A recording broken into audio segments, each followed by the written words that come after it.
Assalamualaikum warahmatullahi wabarakatuh. Perkenalkan, nama saya Arsalfian Putra Wijaya dari kelas E NIM 13 12 40195. Sini saya akan menjelaskan sistem konstitusional engineering.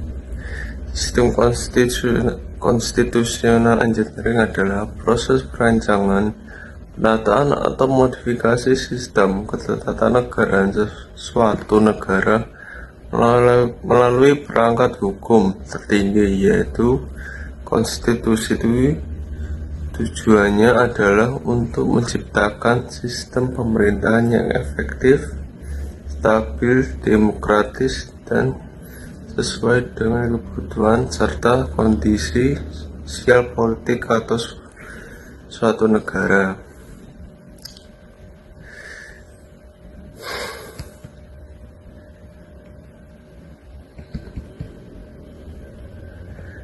Konstitusional engineering melibatkan seperti perancangan sistem pemerintahan, penataan lembaga-lembaga negara, penentuan sistem pemilu, desain otonomi daerah, dan pembagian kekuasaan antara pusat dan daerah, aturan checks and balance untuk menjaga kekuasaannya absolut, amandemen konstitusi untuk memperbaiki atau memperbarui sistem hukum dasar negara,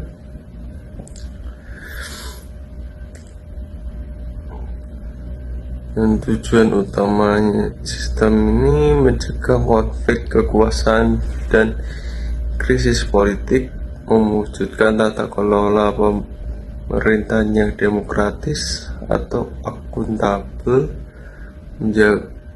menjamin hak-hak warga negara, menyesuaikan sistem pemerintahan dengan konteks sosial, ekonomi, dan budaya.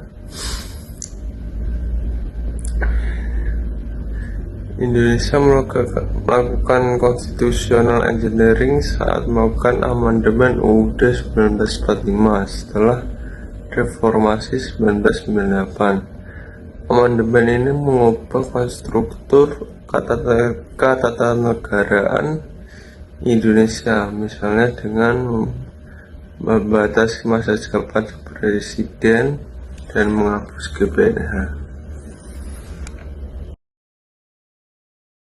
Assalamualaikum warahmatullahi wabarakatuh. Perkenalkan, nama saya Arswendi Valerian Rifki Visang dengan NIM 13124000185. Di sini saya akan menjelaskan dasar hukum melalui putusan MK yang membahas konstitusi engineering, yang dimana dasar hukum kewenangan MK yang pertama pasal 24 ayat 1 dan ayat 2 UUD 1945. MK berwenang menguji undang-undang terhadap UUD serta memutus sengketa kewenangan antar lembaga negara, pembubaran partai politik, sengketa hasil pemilu, dan pemberhentian presiden atau wakil presiden. Yang kedua, Undang-Undang Nomor 24 Tahun 2003 dan Undang-Undang Nomor 8 Tahun 2011 tentang Mahkamah Konstitusi, yang menjelaskan kewenangan, prosedur, dan peran MK dalam menjaga kemurnian UUD 1945 sekaligus menjadi lembaga penafsiran konstitusi, yang dimana the guardian of the constitution. Assalamualaikum warahmatullahi wabarakatuh. Sebelumnya, perkenalkan, nama saya Pandu Ahmad Arbani, NIM 13124000190.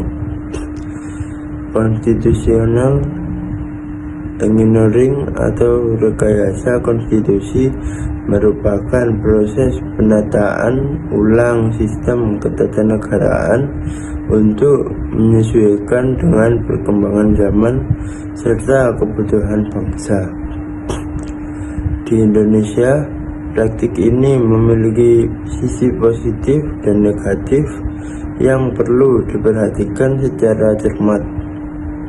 Dari sisi positif, konstitusional engineering memungkinkan pembaruan konstitusi agar tetap relevan dengan dinamika sosial, politik, dan ekonomi.